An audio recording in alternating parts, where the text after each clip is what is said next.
A ver, ¿qué pasa con nuestras cosas, con nuestros bienes, si fallecemos sin haber hecho testamento? Es una de esas preguntas que solemos dejar para otro día, ¿verdad? Pero la respuesta está súper definida por la ley. Y dejarlo al azar, bueno, puede traer consecuencias bastante inesperadas para la gente que queremos. Así que en este análisis vamos a ver exactamente qué es lo que ocurre.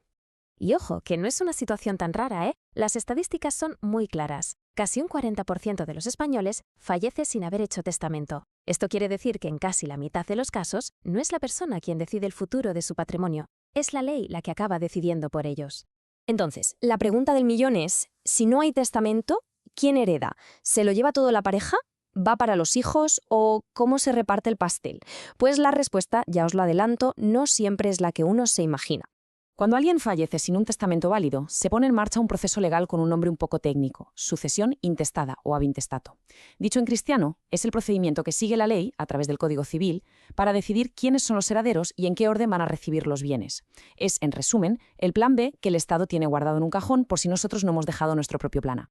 Vale, y lo primero que hay que entender aquí es lo que se llama el orden de sucesión, porque esto no es algo que se decida al azar, ni mucho menos. La ley tiene un esquema increíblemente estructurado para decidir quién hereda y en qué orden. El Código Civil español marca una jerarquía muy estricta de herederos, y funciona por exclusión, como una cascada. Cada grupo de parientes tiene prioridad sobre el siguiente, es decir, si hay herederos en el primer nivel, los de los niveles de abajo ya no heredan nada. Vamos a ver cómo funciona este sistema paso a paso. Ahora, fijaos bien en el orden, que es la clave de todo. En primerísimo lugar, heredan los descendientes, o sea, los hijos. Y si alguno de los hijos ha fallecido, su parte pasa a sus propios hijos, es decir, a los nietos del fallecido.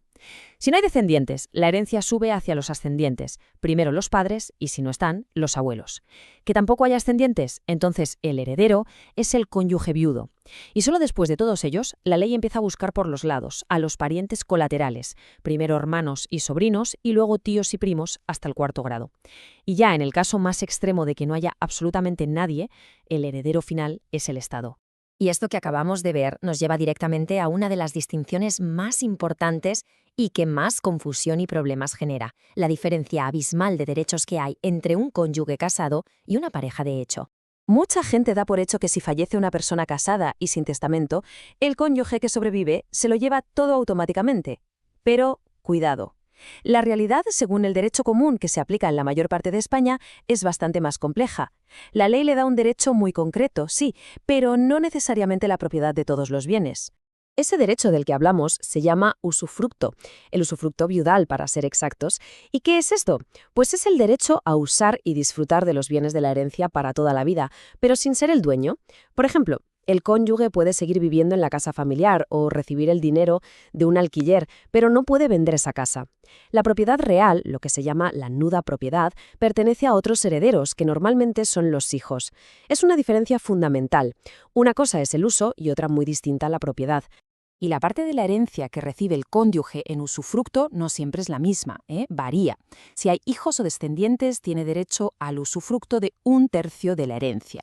Si no hay hijos, pero sí viven los padres del fallecido, su derecho de usufructo crece hasta la mitad de la herencia. Y solo si no hay ni descendientes ni ascendientes, es cuando el cónyuge hereda la propiedad completa de todo. Entonces, quedémonos con esto. El derecho de usufructo está garantizado por ley para un cónyuge casado. Pero, ¿y qué pasa con la pareja de hecho registrada? ¿Tiene los mismos derechos si su pareja fallece sin dejar testamento? Y aquí llega el jarro de agua fría para muchos. Bajo el Código Civil español, que, repito, se aplica en la mayor parte del territorio, la respuesta es un no rotundo. Una pareja de hecho no tiene ningún derecho a heredar si no hay un testamento que la nombre heredera. Cero. Mientras que el cónyuge tiene su usufructo garantizado, la pareja de hecho legalmente no hereda absolutamente nada. Pero espera, porque como ocurre con muchas cosas en España, las reglas del juego pueden cambiar de la noche a la mañana dependiendo de una sola cosa: el lugar donde se reside. Esto se debe a que en varias comunidades autónomas existe lo que se conoce como derecho foral, que son derechos civiles propios. Y esto significa que las reglas de la herencia, sobre todo las que afectan a cónyuges y a parejas de hecho, pueden ser radicalmente diferentes a las del Código Civil general. Y esta tabla lo muestra perfectamente. Hay comunidades como Cataluña, el País Vasco, las Islas Baleares o Navarra que equiparan muchísimo los derechos de las parejas de hecho a los del matrimonio. Pero en cambio, en otras, como Madrid o Andalucía, se aplica el Código Civil a rajatabla y por lo tanto las parejas de hecho se quedan sin derechos hereditarios si no hay testamento. Es una diferencia brutal. Pongamos el ejemplo de Cataluña para que se vea claro. Su propio Código Civil equipara totalmente a la pareja de hecho con el cónyuge. Esto quiere decir que, en Cataluña, si una persona muere sin testamento, su pareja de hecho tiene exactamente los mismos derechos que tendría un cónyuge viudo, llegando incluso a tener el usufructo universal de toda la herencia si hay hijos. Bueno, y ahora vamos a ponernos en el caso más extremo de todos. ¿Qué pasa si una persona fallece sin testamento y sin ningún familiar con derecho a heredar? ¿A dónde va a parar todo ese patrimonio? Pues el Código Civil es tajante, como se ve en su artículo 956. Cuando no hay parientes hasta el cuarto grado colateral, o sea, ni hijos, ni padres, ni cónyuge, ni hermanos, ni sobrinos, ni primos, la herencia pasa a ser propiedad del Estado. Pero el Estado no se lo mete todo en el bolsillo para las arcas generales, ¿eh? La ley le obliga a repartir la herencia en 3 partes iguales. Un tercio va para instituciones benéficas del municipio donde vivía el fallecido, otro tercio para instituciones benéficas de la provincia y el último tercio sí que va al Tesoro Público para pagar deuda pública.